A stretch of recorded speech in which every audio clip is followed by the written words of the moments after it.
మరొక పునరుద్ధాన దినమును దేవుడు మనకు అనుగ్రహించినందుకై సమస్త ఘనత మహిమ ప్రభావములు ఆయనకే కలుగునుగాక. కూడి వచ్చిన మనమందరము ఆయన నామాన్ని స్తుతించబద్దులమై ఉన్నాము, గణపరచబద్దులమై ఉన్నాము. మంచిది. ఈరోజు ఒక మంచి శ్రేష్టమైన దేవుని వాక్యాన్ని మనము ధ్యానము చేద్దాం. ఈరోజు మన ధ్యాన అంశము 34వ కీర్తన. కీర్తనల గ్రంథము అనగానే మనకి చాలా ఇష్టమైన గ్రంథం. బైబిల్ గ్రంథములో ఏ పుస్తకాన్నైనా ఇష్టపడకపోవచ్చు, కానీ కీర్తనల గ్రంథము అనే దాన్ని ఇష్టపడిన వారంటూ ఎవరు ఉండరు. ఒకవేళ నువ్వు బైబిల్ మూసి అకస్మాత్తుగా తెరిచినట్లయితే అటో ఇటోగా మధ్య పేజీలో మనకు కనపడేది ఏదంటే కీర్తనల గ్రంథమే మనకు కనపడుతుంది. బైబిల్లో ఉన్న గ్రంథాలన్నిటిలో ఎక్కువ అధ్యాయాలు కలిగినటువంటి గ్రంథం కూడా కీర్తనల గ్రంథమే ఉన్నది. ఈ కీర్తనల గ్రంథము చాలా చక్కగా అందరూ చదవడానికి ఇష్టపడతారు. ఎందుకు దీన్ని చదవడానికి ఇష్టపడతారంటే ఇది అన్ని కాలాల్లో అన్ని పరిస్థితులకి సరిపోయేటువంటి గ్రంథం. మీకు వివరించాలి అంటే గనక చూడండి, మన జీవితంలో ఏదైనా భయం కలిగిందనుకోండి. భయం కలిగినప్పుడు సాధారణంగా మనకు గుర్తుకొచ్చే కీర్తన ఏంటి చెప్పండి? యెహోవా నా కాపరి, నాకు లేమి కలగదు, పచ్చిక గల చోట్ల ఆయన నన్ను పరినుండజేయుచున్నాడు అని చెప్పబడుతూ ఉంటుంది. ఒకవేళ పిల్లలకి కంఠస్థ వాక్యం నేర్పించాలనుకోండి, ఏ కీర్తన చెప్తాం మనం? కీర్తనలో మొట్టమొదటి కీర్తన ఏంటిది? దుష్టుల ఆలోచన చెప్పున నడువక, పాపుల మార్గమున నిలువక, అపహాసకులు కూర్చుండు చోటన కూర్చుండక. ఇలాగూ కంఠస్థ వాక్యం మన పిల్లలకు నేర్పించాలంటే మొదటి కీర్తన చూస్తాం. సాధారణంగా సేవకులు నిశ్చితార్థంలో ఏ కీర్తన ఉపయోగిస్తారంటే 45వ కీర్తనను ఉపయోగిస్తారు. అంటే వివాహాలు జరిగించేటప్పుడు కానీ, నిశ్చితార్థాలు జరిగించేటప్పుడు కానీ ఈ 45వ కీర్తనను వారు ఉపయోగిస్తూ ఉంటారు. అదేవిధంగా సమాధి కార్యక్రమం చేసేటప్పుడు ఏ కీర్తన ఉపయోగిస్తారంటే 90వ కీర్తనను ఉపయోగిస్తూ ఉంటారు. అదేవిధంగా భయం కలిగినప్పుడు, తెగులు వచ్చినప్పుడు, రోగాలు వచ్చినప్పుడు వాటి నుండి మనల్ని విడిపించాలంటే ఏ కీర్తన చదువుతామంటే 91వ కీర్తన చదువుతాం. మీకు ఈ విషయం తెలుసా? కరోనా సమయంలో ప్రపంచమంతా కూడా సర్వే చేస్తే ఎక్కువగా చదవబడినటువంటి బైబిల్ గ్రంథాల్లో అధ్యాయం ఏదంటే 91వ కీర్తన ఎక్కువ చదివారట. మహోన్నతుని చోటనే నివసించువాడే సర్వశక్తిని నేనను విశ్రమించువాడని. దాని తర్వాత స్థానం దేనికి వచ్చిందంటే 23వ కీర్తనకు వచ్చింది.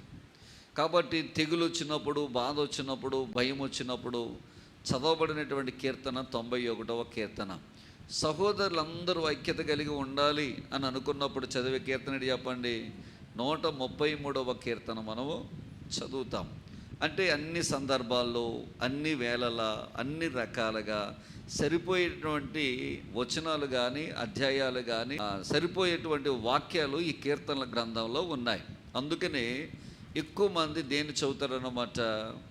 కీర్తనల గ్రంథాన్ని చదువుతారు. రైట్. ఈ కీర్తన గ్రంథంలో చాలామంది తప్పుగా అనుకునే మాట ఏంటంటే దావీదు రాసిన కీర్తనల గ్రంథము అంటారు. ఈ 150 కీర్తనల గ్రంథము దావీదు ఒక్కడే రాయలేదండి. మరి ఎవరెవరు రాశారు అని అంటే చెప్తాను, వినండి. దావీదు 73 కీర్తనలు రాశాడు. ఎన్ని కీర్తనలు రాశాడు? దావీదు 73 కీర్తనలు రాశాడు. ఆసాపు 12 కీర్తనలు రాశాడు. కోరాహు కుమారులు 11 కీర్తనలు రాశారు. సొలొమోను 2 కీర్తనలు రాశాడు. మోషే 1 కీర్తన రాశాడు. యాతాను అనేటువంటి ఒక భక్తుడు మరొక కీర్తన రాశాడు. ఇవన్నీ కలిపితే ఎన్ని కీర్తనలు వచ్చాయి చెప్పమంటారా? 100 కీర్తనలు అవుతాయి. మరలా చెప్తున్నాను, వినండి. దావీదు ఎన్ని కీర్తనలు రాశాడు? 73 రాశాడు. తర్వాత ఆసాపు ఎన్ని కీర్తనలు రాశాడు? 12 కీర్తనలు రాశాడు. కోరాహు కుమారులు ఎన్ని కీర్తనలు రాశారు? 11 కీర్తనలు రాశారు. సొలొమోను ఎన్ని కీర్తనలు రాశాడు? 2 కీర్తనలు రాశాడు. మోషే ఎన్ని కీర్తనలు రాశాడు? ఒక్క కీర్తన రాశాడు. ఏతాను ఎన్ని కీర్తనలు రాశాడు? ఒక కీర్తన రాశాడు.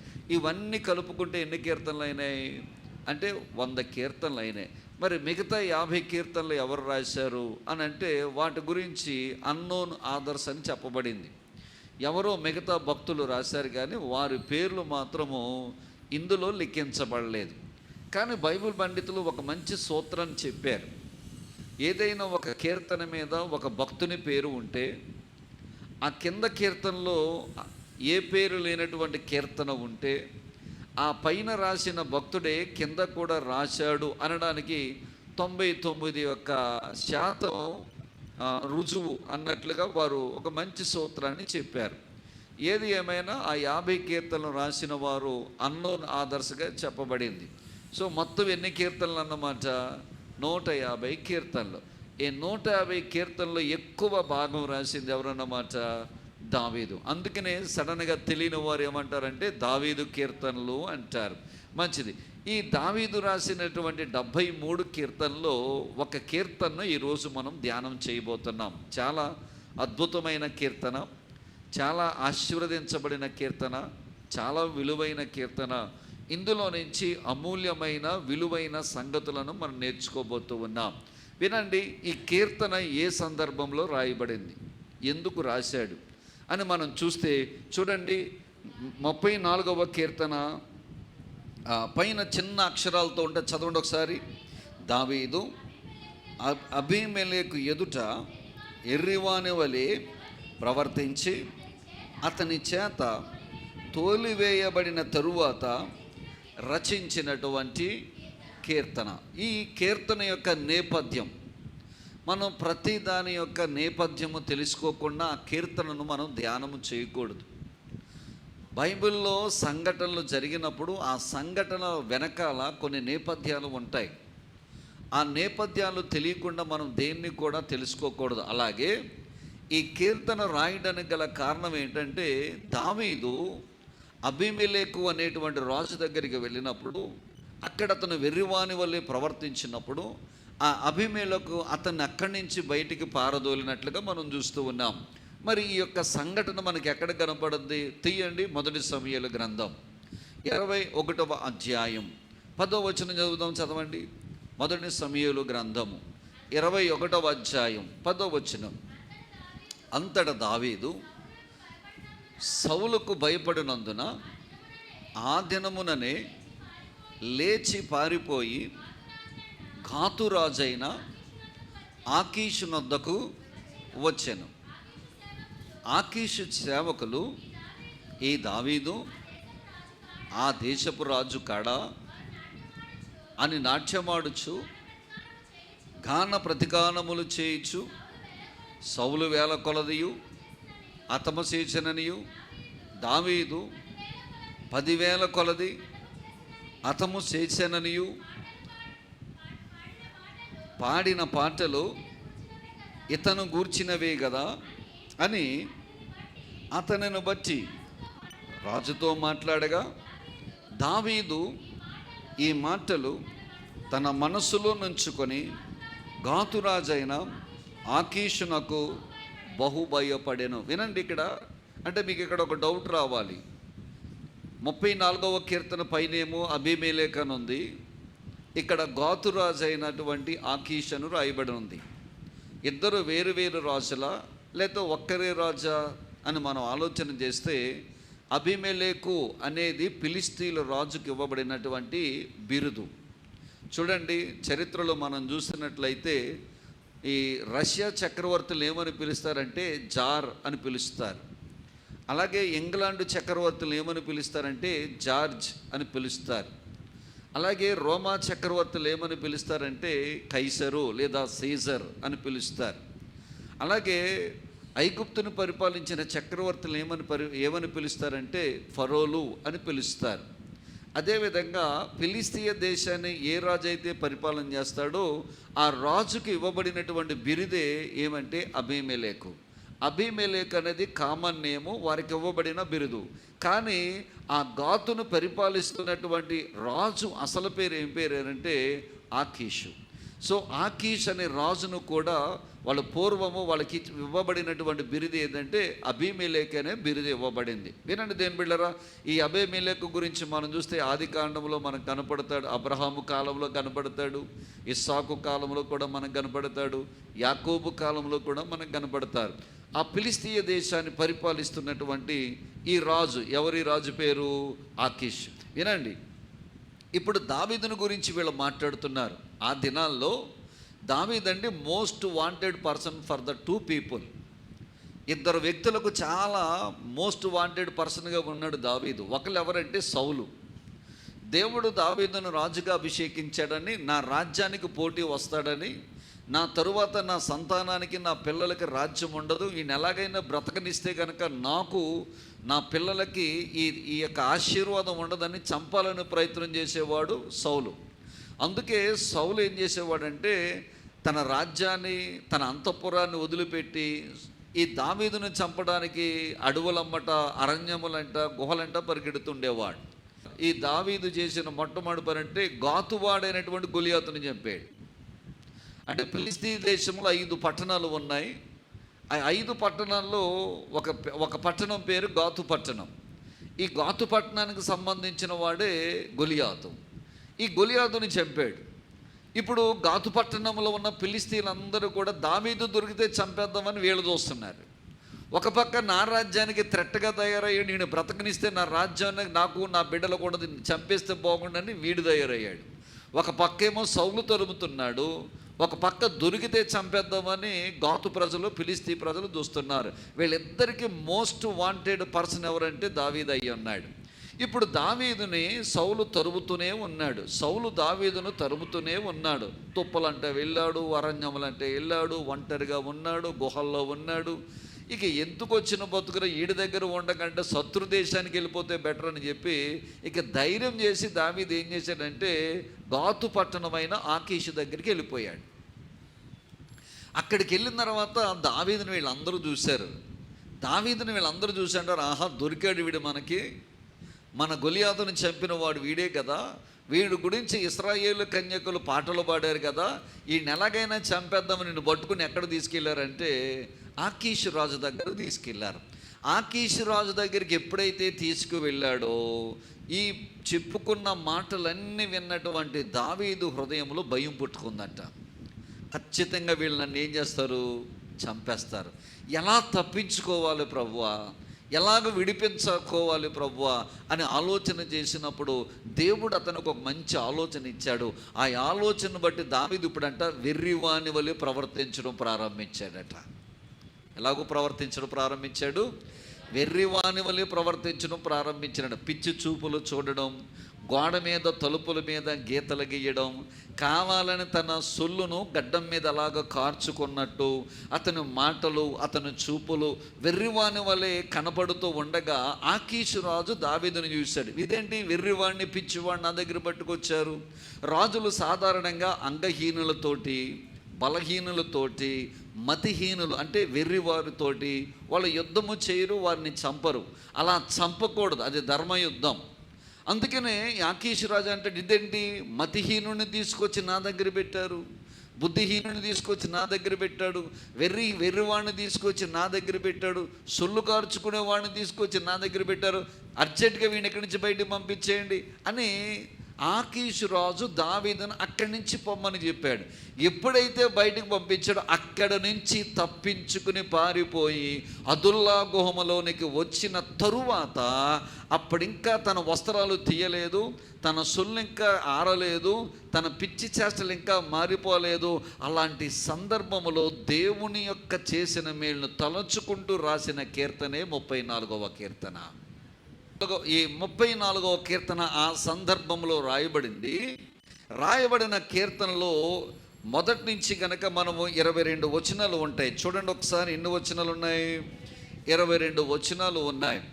ఈ 34వ కీర్తన చాలా శ్రేష్టమైన కీర్తన అండి. ఈ కీర్తన ఏమంటారంటే మార్టియర్ కీర్తన అంటారు. ఎందుకో చెప్తాను వినండి. ఈ కీర్తన ఆది అపోస్తల కాలంలో క్రైస్తవ విశ్వాసులను వారు చంపేస్తున్నప్పుడు, పులులకి సింహాలకి ఎరగా ఇస్తున్నప్పుడు, అంత మాత్రమే కాకుండా తారు పూసి చెట్లు కట్టి కాగడాల వల్ల వాళ్ళని వెలిగిస్తూ ఉన్నప్పుడు ఆది అపోస్తుల కాలంలో ఉన్న విశ్వాసులందరూ హింస పొందుచు మరణిస్తున్న సమయంలో వారు పాడిన పాటే 34వ కీర్తన. ఇంకొక అద్భుతమైన విషయం ఏంటంటే, చర్చ్ ఫాదర్స్లో సెయింట్ కొలంబస్ అనేటువంటి ఒక దైవజనుడు ఉన్నాడు.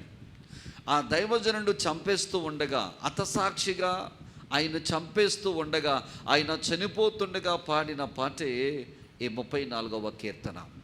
ఈ 34వ కీర్తన చాలా శ్రేష్టమైన కీర్తన. ఇందులో అమూల్యమైనటువంటి విషయాలను దేవుడు పొందుపరిచాడు.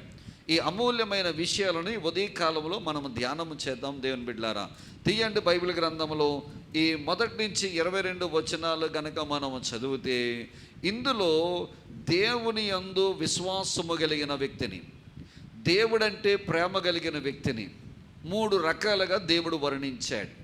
నెంబర్ 1 ఏమన్నాడంటే దీనుడు అన్నాడు. చెప్పండి, ఏమన్నాడు?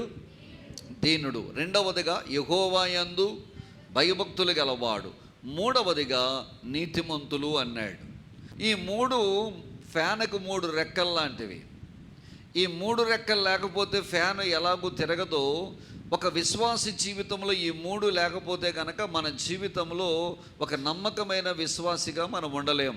ఎవరికైతే దీనత్వం ఉంటుందో వాళ్ళే యెహోవా యందు భయభక్తులు కలిగి ఉంటారు. ఎవరైతే యెహోవా యందు భయభక్తులు కలిగి ఉన్నారో వాళ్ళే నీతిమంతులుగా జీవిస్తారు.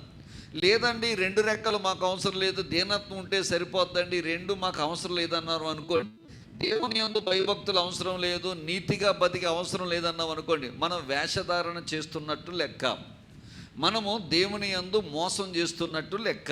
అందుకనే నిజమైన విశ్వాసికి, దేవుని యందు నమ్మకం ఉంచిన బిడ్డకి 3 లక్షణాలు ఉంటాయి.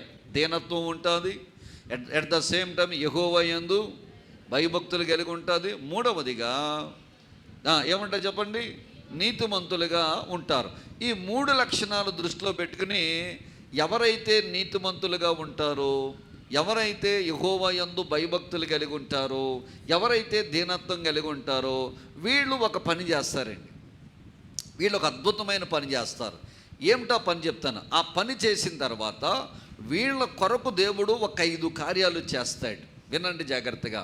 వీళ్ళు చేసే పని ఏమిటి, దేవుడు వీరు పట్ల చేసే పని ఏమిటి, ఈ మధ్యాహ్నం ఈ ఉదయకాలం సమయం మనం ధ్యానం చేద్దాం. దేవునికి స్తోత్రం చెబుదాం ఒకసారి. ఇప్పుడు తీయండి 34వ కీర్తన 1 నుంచి 3 వచనాలు అందరు కలిపి చదవండి. 1 నుంచి 3 వచనాలు అందరు కలిపి చదవండి. నేను ఎల్లప్పుడూ యెహోవాను సన్నుతించెదను, నిత్యము ఆయన కీర్తి నా నోట నుండును. యెహోవాను బట్టి నేను అతిశయించుచున్నాను, దీనులు దానిని విని సంతోషించుదురు. నాతో కూడి యెహోవాను గణపరచుడి, మనం ఏకముగా కూడి ఆయన నామమును గొప్ప చేయదము. అంటే దీనులు, యెహోవా యందు భయభక్తులు, నీతిమంతులుగా ఏ బిడ్డలైతే ఉంటున్నారో వాళ్ళు చేసే మొట్టమొదటి పని ఏంటంటే, నేనెల్లప్పుడు యెహోవాను, నా నోట ఆయన కీర్తి నిత్యము, నేనెల్లప్పుడు యెహోవాను సన్నుతించెదన్, నిత్యము ఆయన కీర్తి, నేనెల్లప్పుడు యెహోవాను.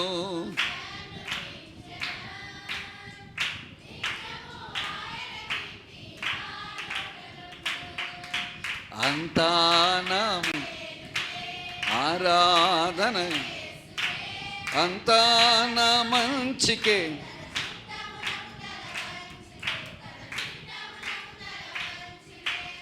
ఆరాధన ఆపను, ఆపను, నే స్తుతించుట మానను. ఈయన అంటాడు, నేనెల్లప్పుడు ఎవరిని స్తుతిస్తారట? అప్పుడప్పుడు అన్నాడా, ఎల్లప్పుడు అన్నాడా? ఎల్లప్పుడు అంటే ఎప్పుడు? ఎండాకాలమా, వర్షాకాలమా, శీతాకాలమా, ఆదివారమా, శుక్రవారమా, ఉపవాస కూటాల్లోనా, ఉపవాస కూడికల్లోనా? ఎప్పుడెప్పుడు స్తుతిస్తాడట?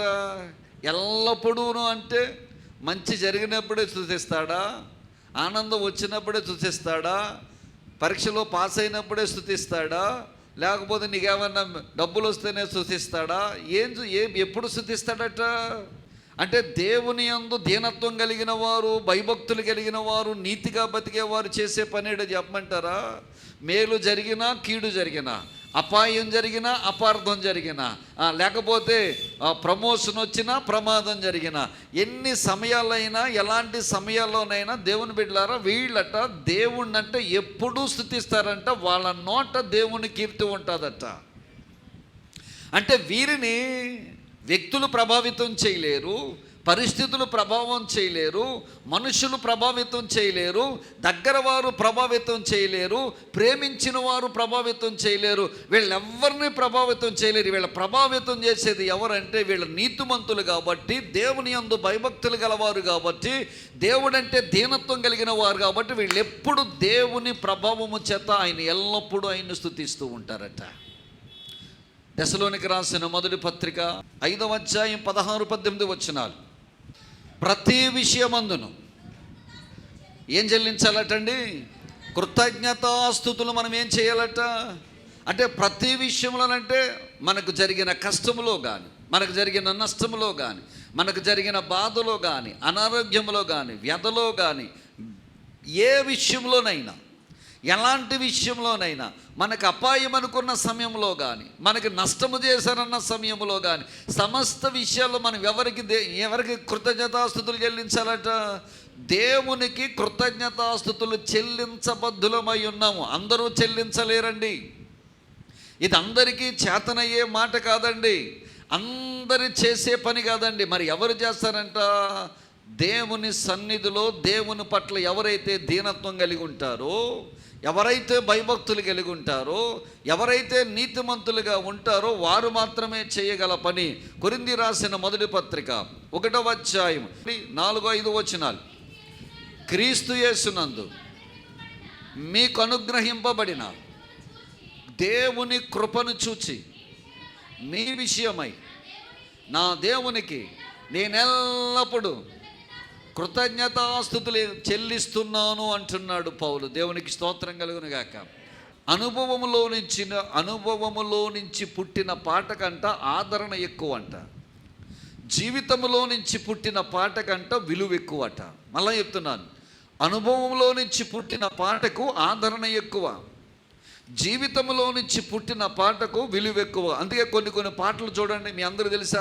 పరమా జీవము నాకు నివా తిరిగి లేచెను నాతో నుండా. ఈ పాట ఎప్పుడు రాయబడిందో చెప్పమంటారా? ఒక దైవజనుడు కడుపులో నొప్పిగా ఉందని చెప్పి హాస్పిటల్కి వెళ్ళాడట. తీరా హాస్పిటల్కి వెళ్ళిన తర్వాత వాళ్ళు ఆపరేషన్ చేశారు. ఆపరేషన్ చేసి కుట్లేసి పంపించారు డాక్టర్ గారు. పంపించిన వారం రోజుల తర్వాత మళ్ళీ కడుపు నొప్పిగా ఉందట.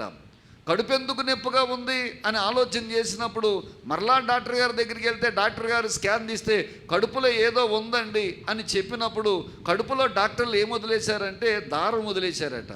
మరలా ఆపరేషన్ చేసి వాళ్ళ దారం బయటికి తీశారు. ఇప్పుడు వీళ్ళు ఏం చేశారంటే కత్తిరి లోపలెట్టి కుట్లేసారు.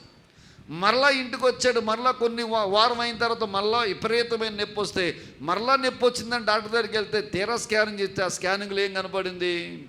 కత్తిరి మళ్ళీ ఆపరేషన్ చేసి ఓపెన్ చేసి కత్తిరి తీసి మళ్ళీ కుట్లేసి మంచం మీద వేసినప్పుడు అప్పుడు ఆ దైవజనుడు పాడిన పాటే, రాసిన పాటే, పరమా జీవము నాకు నివా తిరిగి లేపెను నాతో నుండ. ఆయన ఎవరో కాదు, ప్రకాష్ ఎస్సోడియన్ అనేటువంటి ఒక దైవజనుడు రాసిన పాట.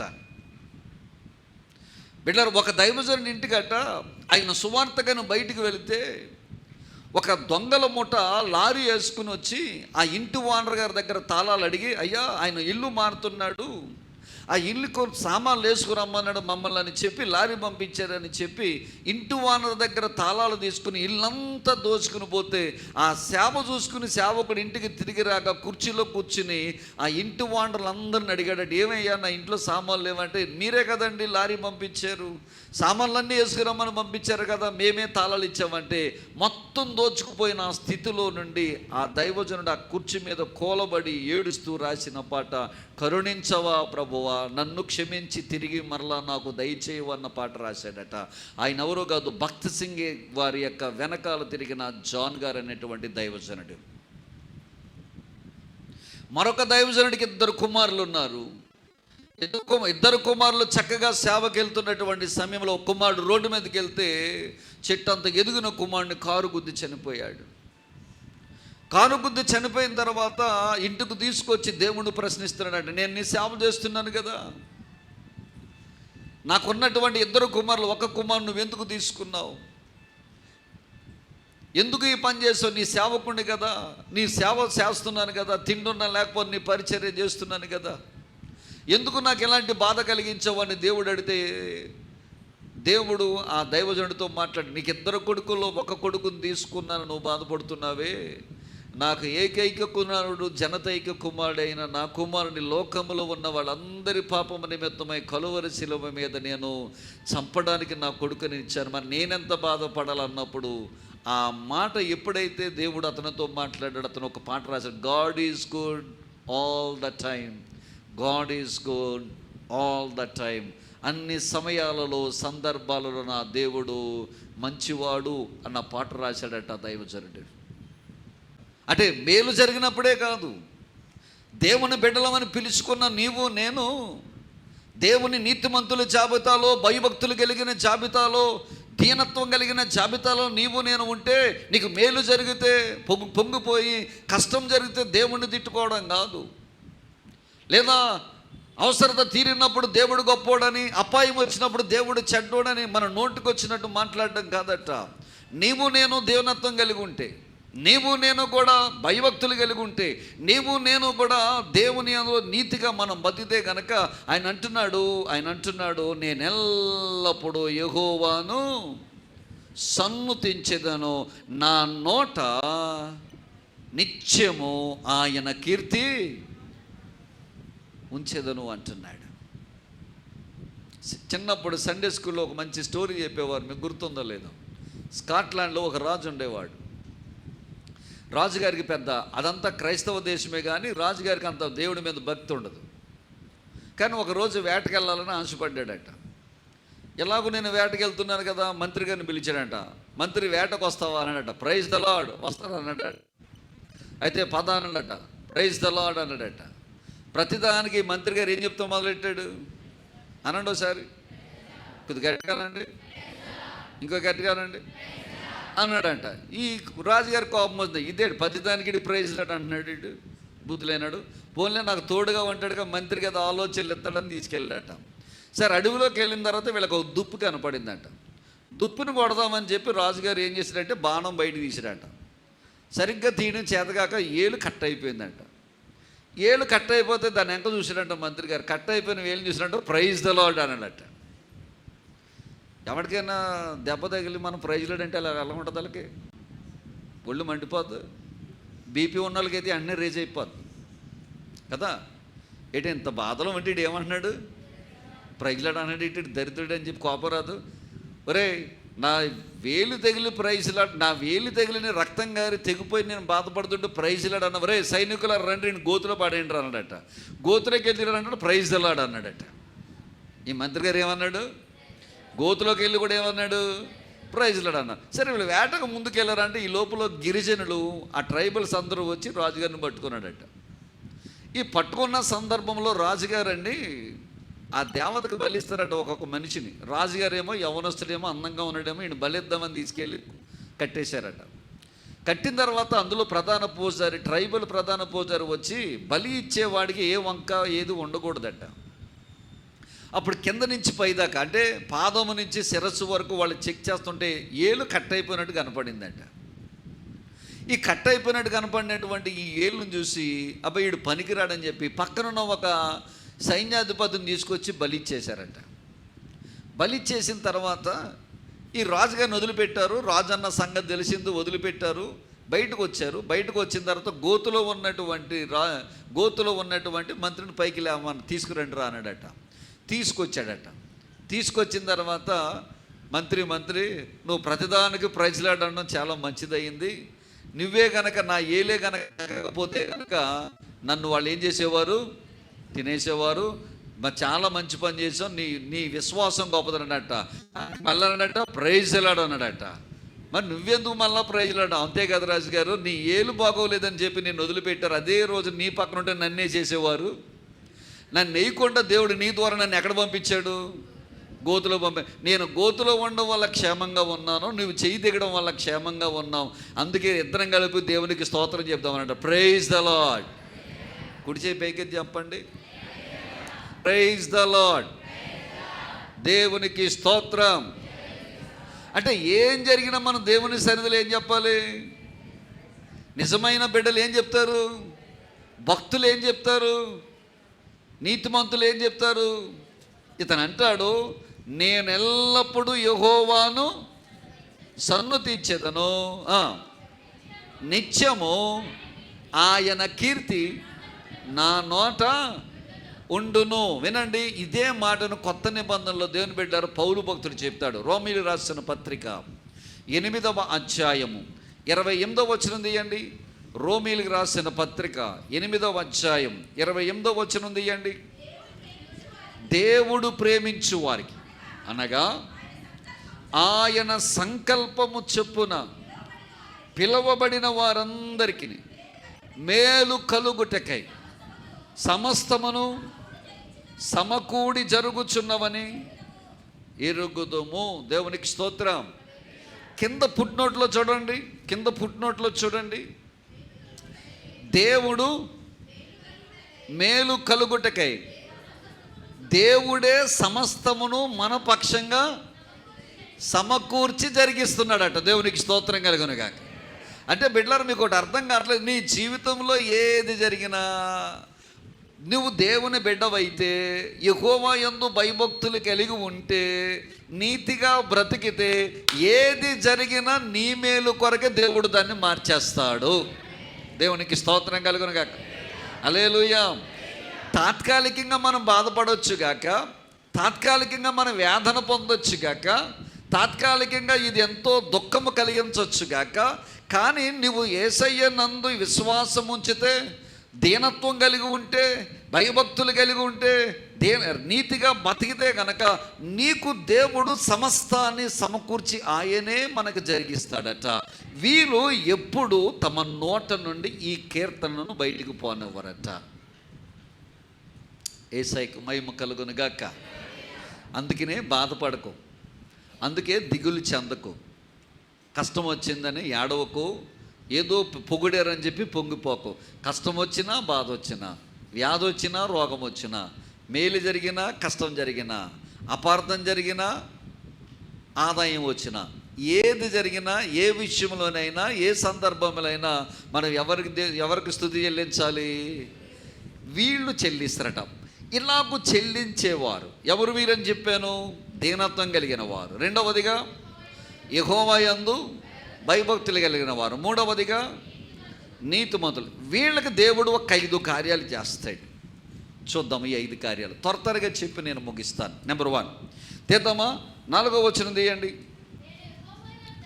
నేను యెహోవా యొద్ద విచారణ చేయగా ఆయన నాకు ఉత్తరము ఇచ్చెను. అందరూ చెప్పండి, నేను యెహోవా యొద్ద విచారణ చేయగా ఆయన నాకు ఉత్తరం ఇచ్చెను. నాకు అన్న స్థానంలో ఏం పెట్టాలి? మనం దీనుడై పెట్టాలి, యెహోవా యందు భయభక్తులు పెట్టాలి, తర్వాత నీతిగా బతికే వారిని పెట్టాలి. ఇతను మాట్లాడుతున్న మాట ఏం మాట్లాడుతున్నాడు? నేను యెహోవా యొద్ద విచారణ చేయగా ఆయన నాకు ఉత్తరం ఇచ్చాను. ఇక్కడ నేను మీకు 2 పదాలు పరిచయం చేయాలి. నెంబర్ 1 అంటే విచారణ. విచారము మనసుకు సంబంధించింది. విచారణ ఈ మనసుకు సంబంధించిన బాగోగులు తెలియజేయడానికి కనుగొనేదే విచారణ. ఇప్పుడు ఇతను అంటాడు, నా మనసు నాకు బాగోలేనప్పుడు, నా మనసు కకావికలమైపోయినప్పుడు, నా మనసు వేదనతో నిండిపోయినప్పుడు, నా మనసు బాధతో మునిగిపోయినప్పుడు నేను దేవుని యొద్ద విచారణ చేస్తున్నాను అంటాడు. దేవుని యందు భయభక్తులు కలిగిన వారండి తన బాధ కలిగినప్పుడు, మానసికమైన వేదన కలిగినప్పుడు, మనస్సు మాట విన్నప్పుడు, కృంగిపోయినప్పుడు, బాధపడినప్పుడు వాళ్ళ దగ్గరికి వీళ్ళ దగ్గరికి వెళ్ళి మనం విచారణ చేసేదానికన్నా మన మనసును కుదుటపరచగలిగిన దేవుడు ఒక ఆయన ఉన్నాడండి. మనసును సృజించిన వాడు ఒకడు ఉన్నాడండి. మనసులో ఉన్న సమస్తాన్ని ఎరిగిన దేవుడు ఒక ఆయన ఉన్నాడండి. ఆయన దగ్గరకు వస్తే గనక ఆయన మన పక్షంగా ఏం చేస్తాడట? విచారణ చేసి ఆయన ఏమిస్తాడంట? మనకి ఖచ్చితంగా ఉత్తరం ఇస్తాడు, జవాబిస్తాడు నా దేవుడు.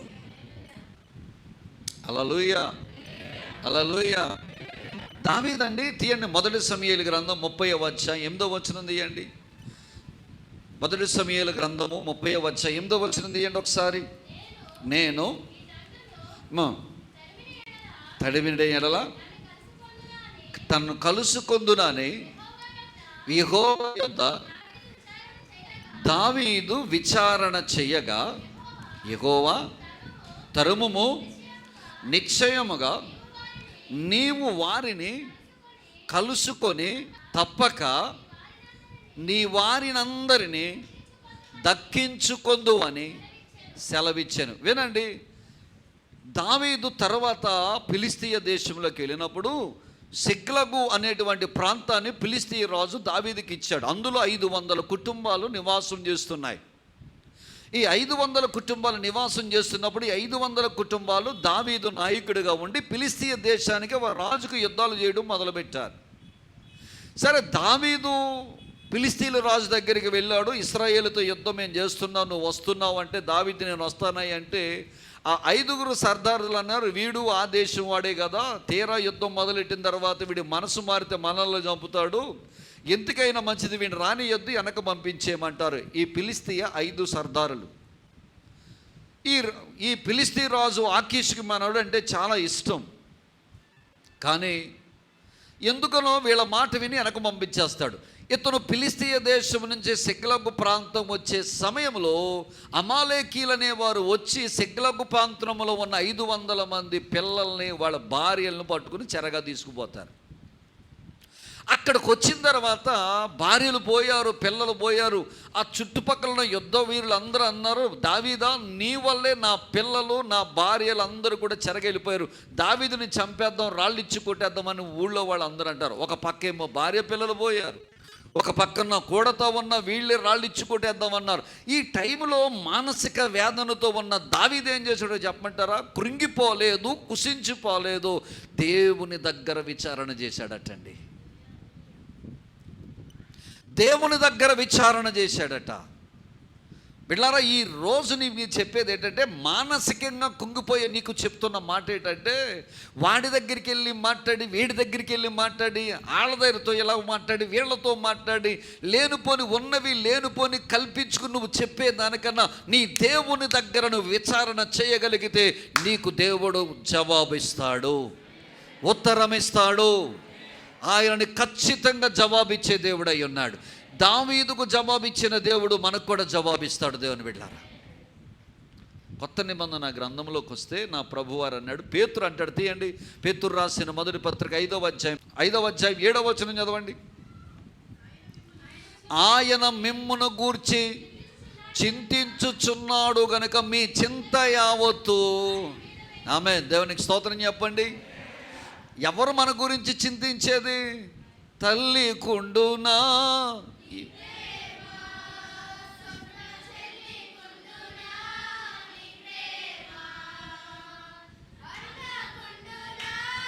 నీ ప్రేమ, నీ ప్రేమ. ఎవరికి ఉందండి ప్రేమ? ఎవరు పట్టించుకుంటారండి? ఆయన అంటాడు, మిమ్మును గూర్చి ఆయన చింతించుచున్నాడు గనుక మీ చింత యావత్తు ఎవరి మీద ఏమన్నాడు? ఆయన నా మీద ఏమన్నాడు? సేమ్ ఎగ్జాక్ట్గా ఈ దావీదు ఏదైతే ప్రార్థన చేశాడో నూతన నిబంధన గ్రంథంలో అదే సూత్రాన్ని పాటించాడు పేతురు కూడా. నువ్వు మొర్రపెట్టు, విచారణ చేయి. మానసికంగా కృంగిపోయావా? మనసులో నెమ్మది లేదా? సమాధానము లేదా? నీవేం చేయాలంటే దేవుని దగ్గర విచారణ చెయ్యాలి. అప్పుడు వారికి దేవుడు ఏమిస్తాడట? ఉత్తరమిచ్చును అని దేవుని వాక్యం సెలవిస్తుంది. బిడ్డలారా, రెండవదిగా నేను చెప్తున్నాను, వినండి. దేవుని సన్నిధిలో 4వ వచనం మరొకటి చదవండి. అదే 4వ వచనం కింద 2వ మాట చదవండి. నాకు కలిగిన భయములన్నిటిలో నుండి ఆయన నన్ను తప్పించెను. దేవునికి స్తోత్రం. వినండి. రెండవదిగా అంటాడు, ఆయన నాకు కలిగిన భయములన్నిటిలో నుండి ఆయన నన్ను. ఇక్కడ నాకు ఏ భయం లేదన్నా వాళ్ళు కుడి చేయి పైకెత్తండి, మీకు దండేసి యూట్యూబ్లో పెట్టి నీకు సన్మానం చేస్తాను నేను, లేదా పేపర్లో వేపిస్తాను. నాకు ఇక్కడ ఏ భయం లేదండి, హ్యాపీగా ఉన్నానండి, భయం లేని బతుకండి నాదన్న వాళ్ళు ఎవరన్నా ఉంటే చేయి పైకెత్తండి. ఎవరూ లేవండి, అందరికీ భయమేనండి. కొంతమందికి చీకటి అంటే భయం, కొంతమందికి పాము అంటే భయం, కొంతమందికి కుక్క అంటే భయం. ఇంతకో పాము లోపలికి వచ్చింది, అది ఎక్కడికి వెళ్ళిపోయిందో తెలియదు. ఆ కుర్చీలు వెనకాల ఉందో, ఈ మూల ఉందో ఎవరికైనా ఇప్పుడు మన నిద్ర ఉంటుందంటారా?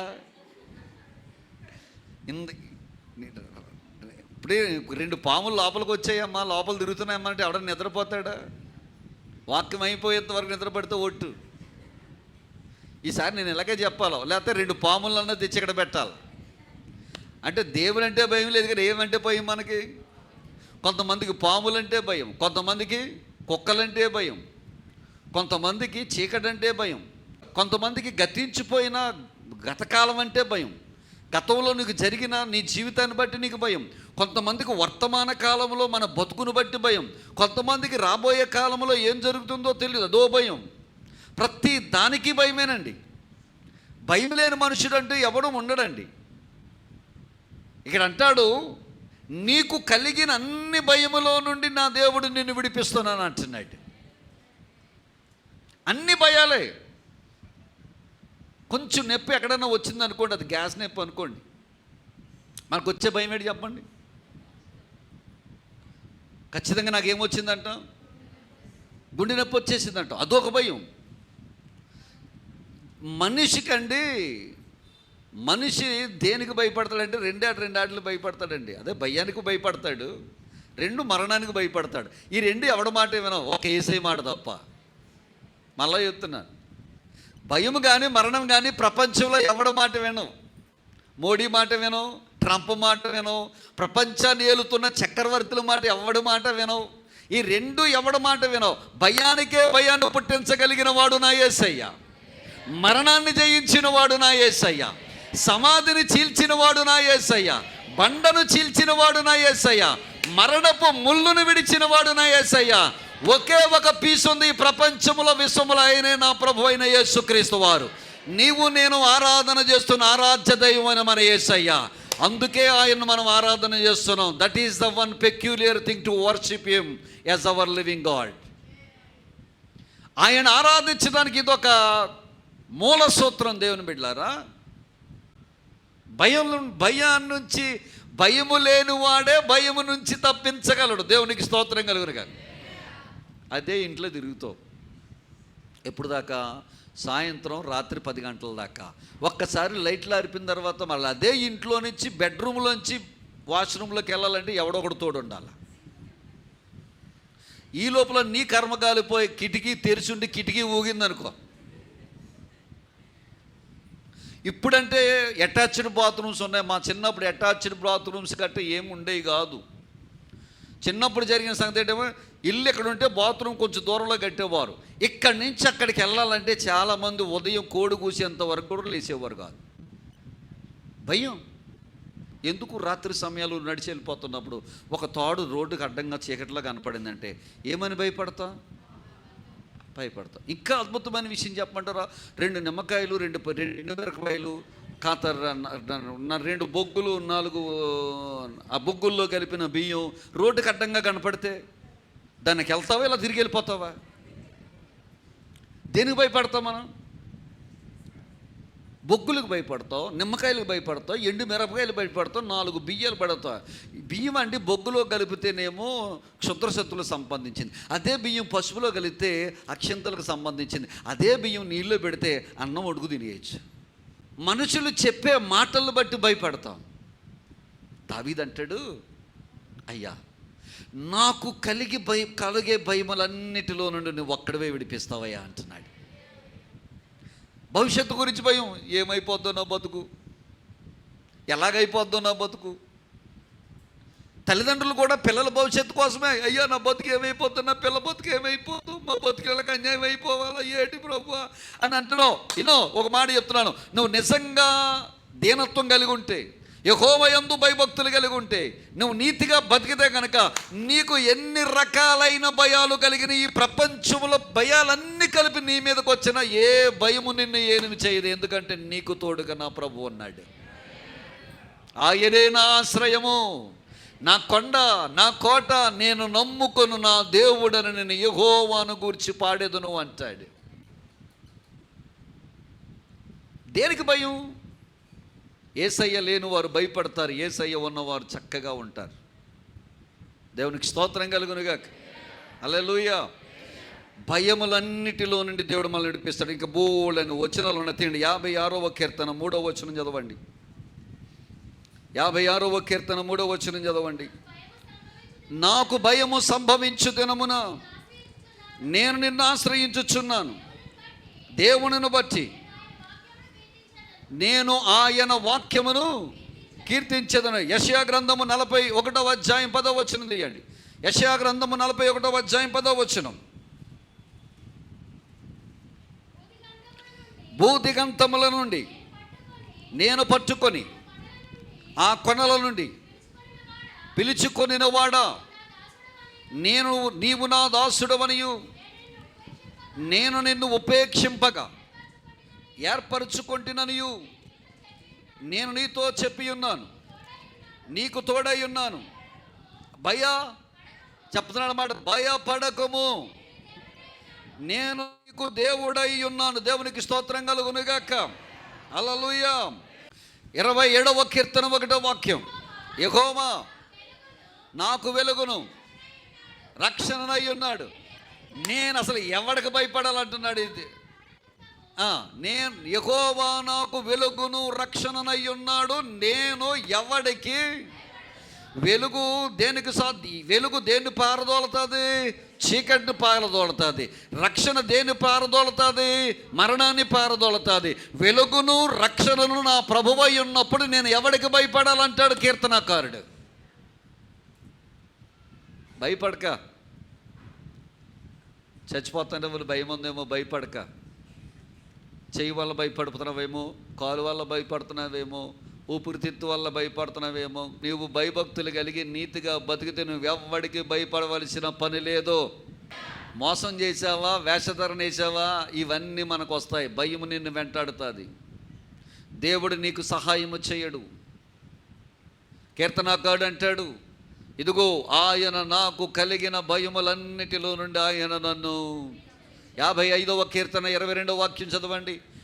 నీ భారము యెహోవా మీద మోపము, ఆయనే నిన్ను. దేవునికి స్తోత్రం కలుగునుగాక. నీ భారానంతా ఎవరి మీద మోపాలి? నీ భయానంతా ఎవరి మీద మోపాలి? అందుకే పేతురు అంటే, మీ చింత యావత్తు ఆయన మీద వేయరుడి, చింత మీరు ఆయన మీద నిశ్చింతగా ఉండమని చెప్తున్నాడు. 3వదిగా మనం చూద్దాం. తీయండి 34వ అధ్యాయం 6వ వచనం 18వ వచనం చదవండి.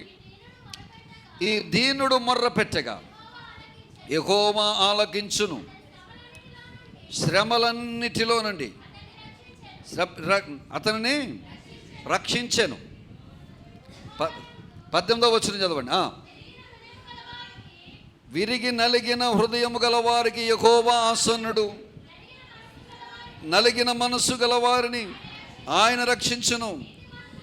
నీతిమంతునికి కలుగు ఆపదలు అనేకములు, వాటన్నిటిలో నుండి యెహోవా వానిని విడిపించును. ఇక్కడ 6వ వచనములో అన్నాడు, శ్రమలన్నిటిలో నుండి అతనిని రక్షించదని అన్నాడు. 19వ వచనంలో అంటాడు, ఆపదలన్నిటిలో నుండి విడిపించేదని అన్నాడు. శ్రమలు ఆపదలు అనండి, గట్టిగానండి. శ్రమలు మనుషుల వల్ల, వ్యక్తుల వల్ల, మూర్ఖుల వల్ల, అవివేకుల వల్ల, దేవుని యందు భయభక్తులు లేని వారి వల్ల వస్తాయి. ఆపదలు వస్తువుల వల్ల, వాహనాల వల్ల, పరిస్థితుల వల్ల వస్తాయి. మళ్ళా చెప్తున్నాను వినండి. శ్రమలు మూర్ఖుల వల్ల, అవివేకుల వల్ల, ప్రకృతి సంబంధుల వల్ల, జ్ఞానము లేని వారి వల్ల, మతోన్మాదుల వల్ల వస్తాయి. ఆపదలు వాహనాల ద్వారా, పరిస్థితుల ద్వారా, వస్తువుల ద్వారా మనకు వస్తాయి. ఇటు శ్రమలు మనుషుల ద్వారా వచ్చిన, ఇటు ఆపదలు వ్యక్తుల ద్వారా, వాహనాల ద్వారా, వస్తువుల ద్వారా, పరిస్థితుల ద్వారా వచ్చిన ఈ రెండిటి నుండి కూడా మనల్ని విడిపించి ఆయన మనల్ని రక్షించగలిగిన వాడు ఒకడున్నాడు. ఎవరిని రక్షిస్తాడట, ఎవరిని విడిపిస్తాడట? ఎవరైతే దీనులుగా ఉంటారో, ఎవరైతే యెహోవా యందు భయభక్తులు కలిగి ఉంటారో, ఎవరైతే నీతిగా బతుకుతారో, ఈ ముగ్గురు కలిగిన వారి దేవుడట శ్రమల నుండి దేవుడు రక్షిస్తాడట. ఆపదల నుండి దేవుడు వారిని ఏం చేస్తాడట? విడిపిస్తాడు. తీయండి 140వ కీర్తన చదివితే దేవుడు శ్రమలో నుండి ఎలాగో విడిపిస్తాడో 140వ కీర్తన అంతా కూడా చెప్పబడింది. 140వ కీర్తనలో మనిషిని దేవుడు శ్రమలలో నుండి ఎలాగో విడిపిస్తాడో చెప్పాడు. తీయండి. యెహోవా ఎవరి చేతిలో నుండి? దుష్టుల చేతిలో నుండి నన్ను విడిపింపుము, బలాత్కారము చేయువారి చేతిలో పడకుండా నన్ను. పౌలండి చాలా సందర్భాల్లో ఈ మాట తిమోతు రాస్తూ అంటాడు. తీయండి, తిమోతుకు రాసిన 2వ పత్రిక 4వ అధ్యాయం 17-18 వచనాలు చదవండి. అయితే నా ద్వారా సువార్త అన్యజనులందరూ దానిని విను నిమిత్తము ప్రభువు నా పక్కన నిలిచి నన్ను బలపరచెను గనుక నేను సింహపు నోట నుండి తప్పింపబడితేనంటాడు. అయ్యా, దేవుడు నన్ను తప్పించాడు. ఆ సింహము లాంటి మనుష్యుని చేతిలో నుండి దేవుడు నన్ను తప్పించాడు. బిడ్లారా, చాలా ఆపదల్లో నుంచి దేవుడు మనల్ని కాపాడుతున్నాడు. తెలిసిన మీలో చాలామంది మనం చెప్తూ ఉంటారు సాక్ష్యాలు. అయ్యారు, రోడ్డు అంటా వెళుతున్నానండి, కానీ తూలి కింద పడిపోవాలి, ఎవరో నన్ను ఎత్తు పట్టుకున్నట్టు నాకేమైపోయిందండి, పక్కకు వచ్చానని చెప్తూ ఉంటారు. మనుషుల వల్ల ఎన్ని శ్రమలు పెడతారో మనుషులకున్న బుద్ధి మనం తెలుసు కదా. పెడితే ఏం కోరతారు? పెళ్ళి కోరతారు. పెట్టబోతే ఏం కోరతారు? చావు కోరతారు. ఉన్నవి లేనివి మనుషులందరికీ చెప్పి తిరుగుతూ ఉంటారు. వీళ్ళకి అర్థం కాని విషయం ఏంటంటే అది చాలా భయంకరమైన అలవాటని, సాతాను సంబంధించిన అలవాటని వాళ్ళకి అర్థం కావట్లా. మనుషులు మనకు కలగజేసే శ్రమలు, దుష్టులు మనకు కలగజేసే శ్రమలు, మతోన్మాదులు మనకు కలగజేసే శ్రమలు, మూర్ఖులు మనకి కలగజేసే శ్రమలు, అనేక ప్రకృతి సంబంధులు మనకి కలగజేసే శ్రమలు, అనేక రకాలుగా నీ ఇంటిలో వారే బయట వారే నీకు అనేకమైన శ్రమలు కలగజేస్తుంటే ఆ శ్రమలన్నిటిలో నుండి నా దేవుడు నిన్ను రక్షిస్తాడట. ఆపదల నుండి కూడా దేవుడు నిన్ను ఏం చేస్తాడట? విడిపించును అని చెప్పాడు. సరే, 4వ చూద్దాం. 34వ కీర్తన 7వ వాక్యం చదవండి. యెహోవా యందు భయభక్తులు గల వారికి చుట్టూ ఆయన దూత ఏమవుతుందట? కావలియుండి వారిని రక్షించును. దేవునికి స్తోత్రం కలుగును గాక. దేవుని దూత వారి చుట్టూ కావలి ఉండి వారిని ఏం చేస్తుందట? రక్షించును. వినండి, దూతలు అన్నాడా, దూత అన్నాడా? చదవండి అక్కడ. దూతలు అన్నాడా, దూత అన్నాడా? దూత ఒక వ్యక్తిని కాపాడాలంటే ముందుండాలా, పక్కుండాలా, వెనకుండాలా, పైన ఉండాలా? మీరు మళ్ళా చెప్పాలి. దూత అన్నాడు. ఒక దూత ఒక వ్యక్తిని కాపాడాలంటే మీద ఉండాలా, పక్కన ఉండాలా, ముందుండాలా, వెనకుండాలా? కానీ నా ప్రభు అంటున్నాడు, ఆ దూత అంట పైన కింద పక్కన వెనక కదంట, మన చుట్టూ ఉండి ఏం చేస్తుందట? కాపాడుతారు. దేవునికి స్తోత్రం కలుగును గాక. అప్పుడు దాకా మనతోనే ఉంటారండి ఎమ్మెల్యే గారు. అతను కూడా మనలో ఒక వ్యక్తే కదా. వెంటనే ఎమ్మెల్యే అయినంటే అతనికి ఏమిస్తారు? సెక్యూరిటీ ఇస్తారు, 2 గన్మెన్లు ఇస్తాడు. అలాగే మనము కూడా రక్షణ పొందిన వెంటనే దేవుడు అంటే మనకి 2 గన్మెన్లు ఇస్తాడంట, సెక్యూరిటీ ఇస్తాడు, 2 దేవదూతలను ఇస్తాడట. ఒక దేవదూత ఏమో మన చుట్టూ ఉండి మనల్ని ఏం చేస్తుందట, కాపాడతారు. ఇంకో దేవదూత ఏం చేస్తుందట, మనం చేసే ప్రతి పని అంతా కూడా గ్రంథంలో రాస్తుందట. ఇప్పుడు చెప్పండి, కాసేదానికి ఎక్కువ పని అప్పగిస్తామా, రాసేదానికి పని ఎక్కువ అప్పగిస్తామా? మనం దేనికి ఎక్కువ పని అప్పగిస్తున్నాం? వినండి, మీకు డౌటా? రాయదనుకుంటున్నారా? తీయండి, మలాకీ గ్రంథం 3వ అధ్యాయం 16వ వచనం తీయండి. మలాకీ గ్రంథం 3వ అధ్యాయం 16వ వచనం చదవండి. అప్పుడు యెహోవా యందు భయభక్తులు గలవారు ఒకరితో ఒకరు మాట్లాడుకొనుచుండగా యెహోవా చెవి యొగ్గి ఆలకించును, మరియు యెహోవా యందు భయభక్తులు కలిగి ఆయన నామమును స్మరించుచు ఉండు వారికి జ్ఞాపకార్థముగా ఒక గ్రంథము ఆయన సముఖమునందు రాయబడును. అంటే మీకు అర్థమైందా? మనం మాట్లాడే ప్రతి మాట ఎవరు ఆలకిస్తారట? దేవుడు ఆలకిస్తాడు. ఆలకించి ఏం చేస్తాడంట, ఒక గ్రంథములో మన మాట్లాడిన ప్రతి మాట రాసేస్తాడట. నేను అనుకుంటాను, మన చర్చలో ఉన్న వాళ్ళకి దేవుడు ఎన్ని పుస్తకాలు రాసేసాడో, ఏమండి, ఎన్ని పుస్తకాలు రాసేసి ఉంటాడో.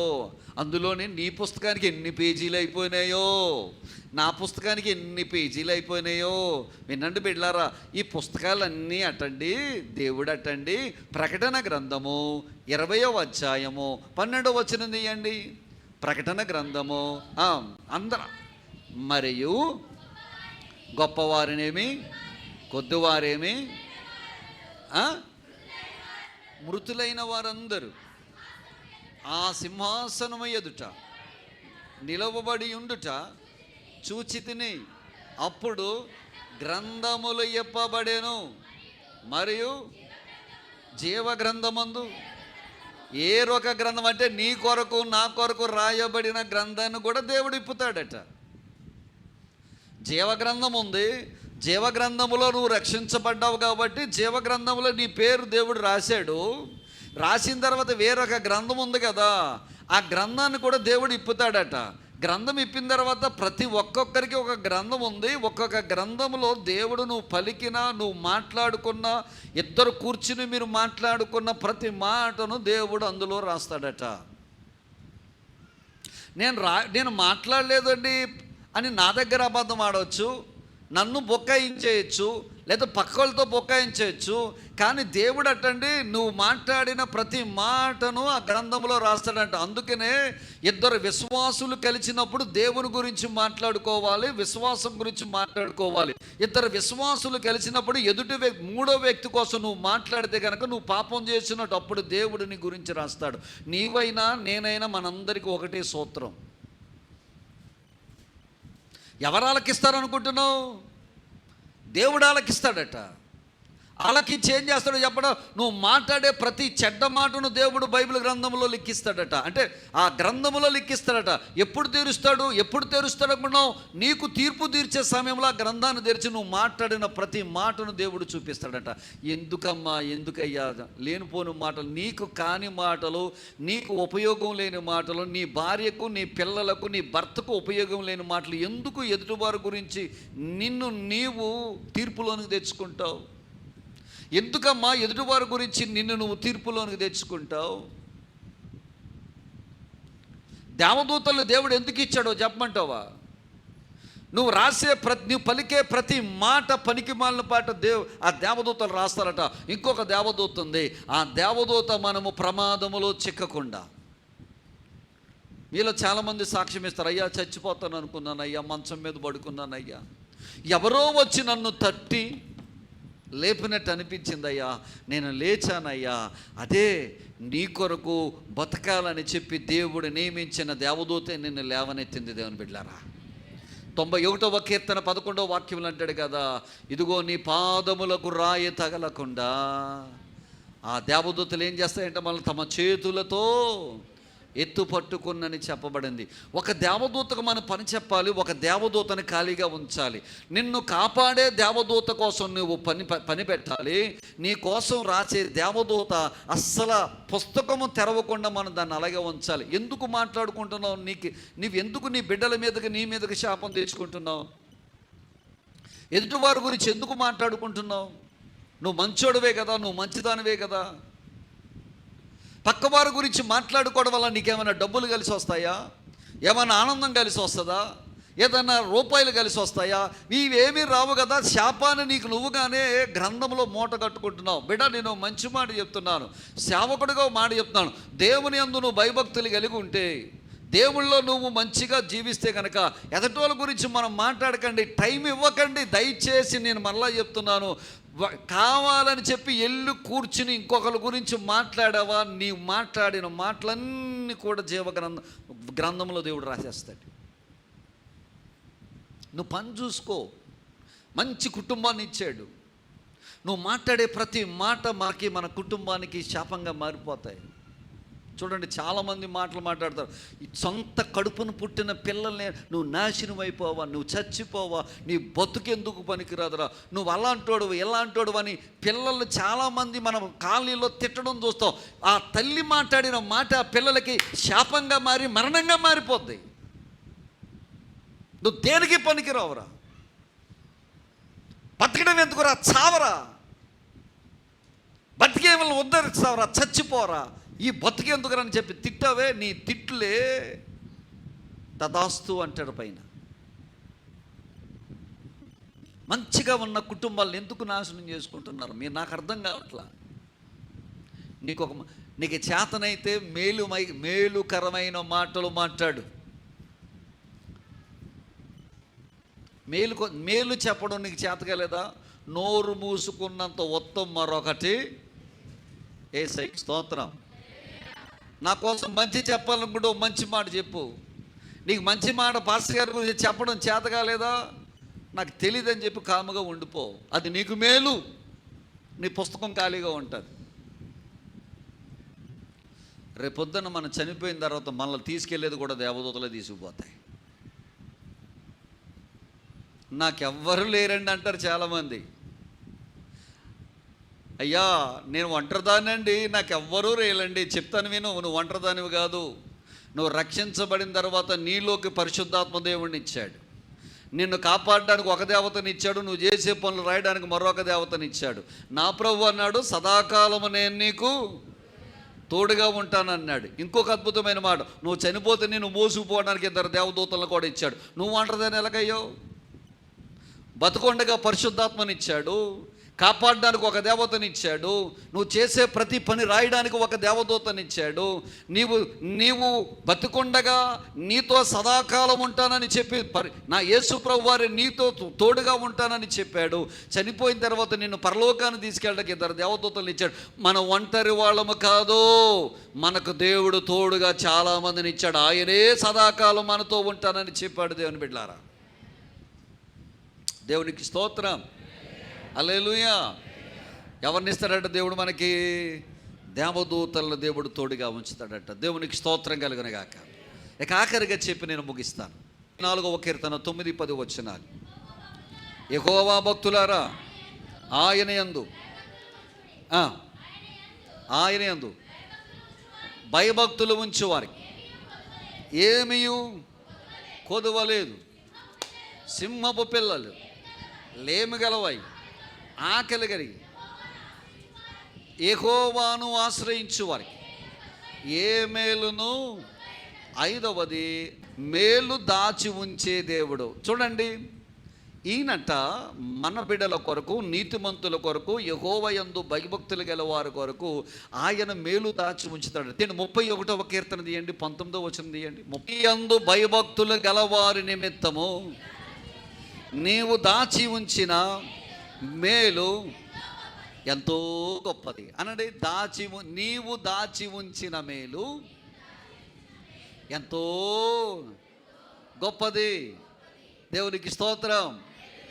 దేవుని బిడ్డల కంటండి, నీతిమంతుల కంట, యెహోవా యందు భయభక్తులు గలవారి కంట ఆయన మేలు ఏం చేస్తాడట? దాచిపెడతాడట. మీకు ఒక ఉదాహరణ చెప్తాను, మీకు ఇది అర్థం కావాలంటే. మా చిన్నప్పుడు మా అమ్మగారు ఒక మంచి చికెన్ కూర, మేము అప్పుడు స్కూల్లో నుంచి వచ్చాం, హాస్టల్లో ఉండేవారం. ఇంటికి వచ్చిన తర్వాత వండగా ఏం వండిందంటే చికెన్ కూర వండింది. ఆ రోజున మేము అనుకున్న సంతోషం, మాకు అబ్బా భలే చికెన్ కూర వండింది, మా అమ్మగారు మాకు మా కూర బాగా వండుద్ది, మాకు పెడతాదన్న ఒక ఆశ. ఈ ఆశలో ఒక రోజున చుట్టాలు వచ్చేసారు మా ఇంటికి. అదే రోజు ఎవరు వచ్చేసారు? చుట్టాలు వచ్చేసారు.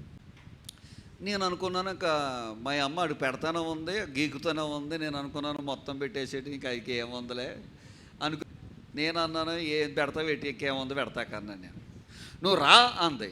లోపలికి వెళ్ళాను. లోపలికి వెళ్ళిన తర్వాత మా అమ్మ, నేను అసహనంగా ఏదో పెడతలే, ఏ చారు వేసే పెడతలే అనుకున్నాను. కానీ ఏం చేసిందో చెప్పమంటారా? లోపలికి వెళ్ళి ఇంత కూరగుండె నిండా మాంసం కూర తీసుకొచ్చి నాకు పెట్టిందండి. నేనన్నాను ఎక్కడదమ్మా అన్నాను. ఒరే వాళ్ళు మన చుట్టాలకే నేను అలా పెడితే గనక నా కడుపును పెట్టిన బిడ్డలకే నేను దాచుకోనరా, నేను దాచానురా నాయన, మీకు నీ చెల్లికి దాచానురా, దాచి ఉంచిన కూరరా నాయన ఇదని చెప్పి మా కొరకు కూర వండిన తర్వాత పిల్లల కొరకు కొంచెం దాచి మూల పెట్టి వాళ్ళందరూ తినేసి వెళ్ళిపోయిన తర్వాత మాకు దాచి ఉంచిన కూర తెచ్చి మాకు పెట్టింది మా తల్లి. ఇక్కడ కూర్చున్న మనందరికీ మాట చెప్తానే, నా తల్లి కంటే గొప్పోడు నా దేవుడు. ఇక్కడ కూర్చున్న మనందరికీ ఏదో ఒక మేలు దాచి ఉంచుతాడు, దాచే ఉన్నాడు, దాచే ఉంచుతాడు, దాచే ఉంచుతాడు.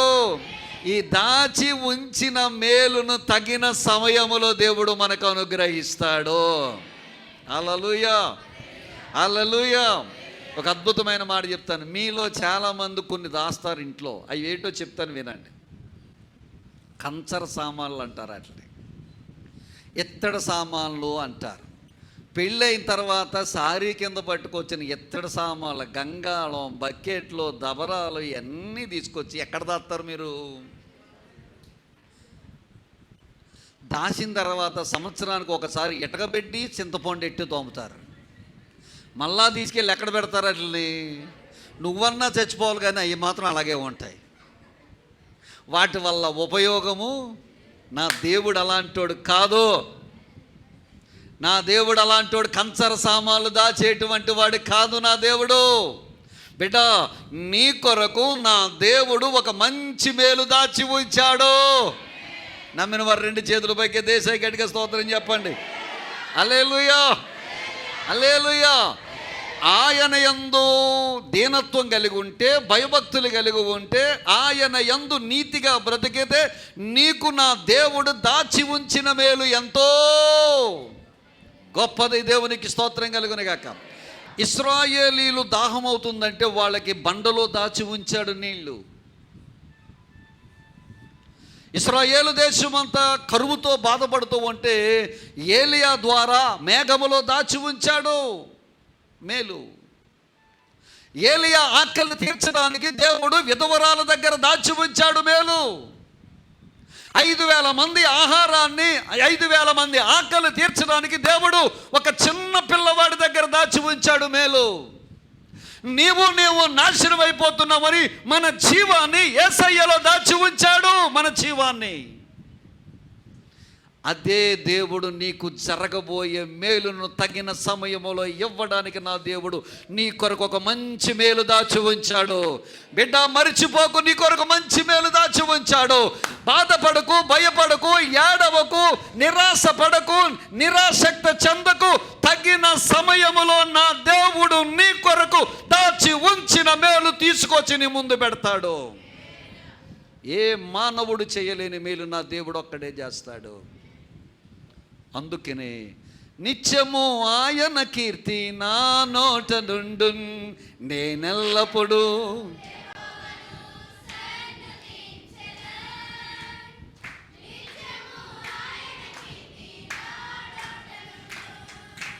అంతా నా మేలుకే, ఆరాధన యేసుకే, అంతా నా మంచికే, తన చిత్తమునకు తల వంచితే ఆరాధనాపను నే స్తుతించుటమానను. యేసయ్యకి స్తోత్రం కలుగునుగాక. ఆయనను స్తుతించాలి. స్తుతించిన నీతిమంతులకు, యెహోవా యందు భయభక్తులు కలిగిన వారికి, ఆయన దీనత్వం కలిగిన వారికి ఈ 5 కార్యాలు నా ప్రభువు చేయబోతున్నాడు. అట్టి కృప దేవుడు మీ అందరికీ దయచేయునుగాక. ఆమేన్.